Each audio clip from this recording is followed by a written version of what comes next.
when we look at the differences between urban agriculture and rural agriculture, right? In urban agriculture, we often have to contend with the fact that in urban cities, there's real estate concerns, real estate money concerns, financial concerns, and highest and best use. So what is an acre of farmland going for nowadays? Around $13,000 an acre. Used to be about $7,000 an acre. And we know that there are people who've been buying up farmland, different tech people, different billionaire class people, millionaire class people. And when they're buying up farmland, it's not because they want to become farmers. At least not in the way you might think. They may be interested in robotics. They may be interested in laboratory food. They may be interested in subterranean water rights of the farmland and not necessarily the surface level land. They may not be interested in that at all. So for those of us who are doing farming in urban situations and we are immediately faced with highest and best use, what's the best value I can get for this property based on being a property owner rather than the farmer might be thinking, how much production can I get from the surface of this property and then take it to market? Whereas the property owner, which oftentimes in urban farming situations, the farmer and the property owner are not the same person. The property owner may be just holding out on having somebody maintain the beauty of the property while they're waiting for the value in that area to go up, and then they're going to sell. Ironically, it's farms in neighborhoods that bring up or contribute to bringing up the value of the property that then they kind of price themselves out of. So having helped to establish multiple mini farms throughout Metro Atlanta, it's become expected that the spaces that we farm will be soon overtaken or taken back by the property owner and utilized for another purpose. Sometimes it's surprising. Sometimes farms have been asked to uproot and move because the property was going to be sold or used for development, and you go by there 5-6 years later and it's still a fenced up property with no food growing on it, no development happening on it, but lots of weeds and grass growing and trash and vandalism and different uses that are not highest and best use, certainly not higher than the use of a farm. So why was the farm asked to leave?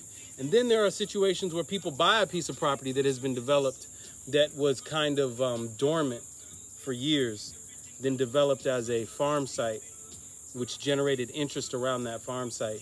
And then new ownership comes in and the space gets paved or it gets covered in sod and turned into something different.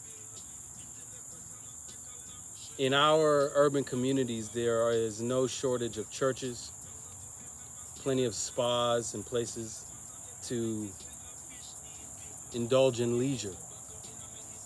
Bars, hair salons.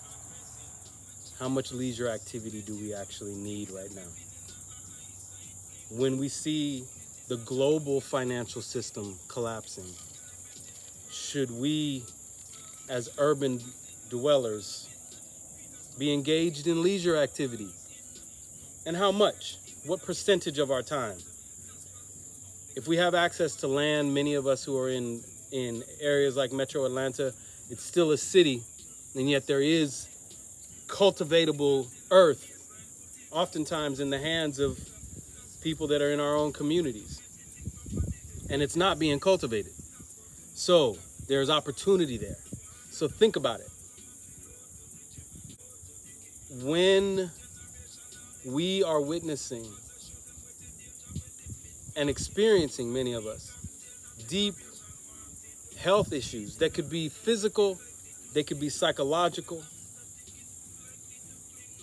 These health issues, many of them are based in malnutrition.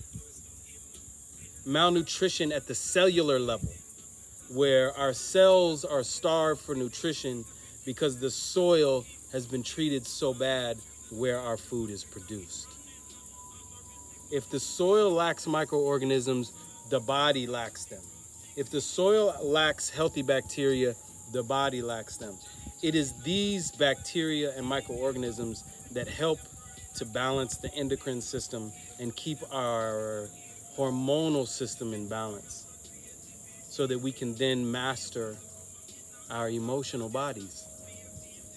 Some people have said that civilization is actually the systematic mastery of human emotions. That's how civilization comes to be, not the eradication of human emotions, but to see and recognize that we have these emotions: loss, trauma, joy, forgiveness, passion, play. We have all of these happening inside of us. And if we can create systems for utilizing these emotions and mastering these experiences, then we start to have a civilization.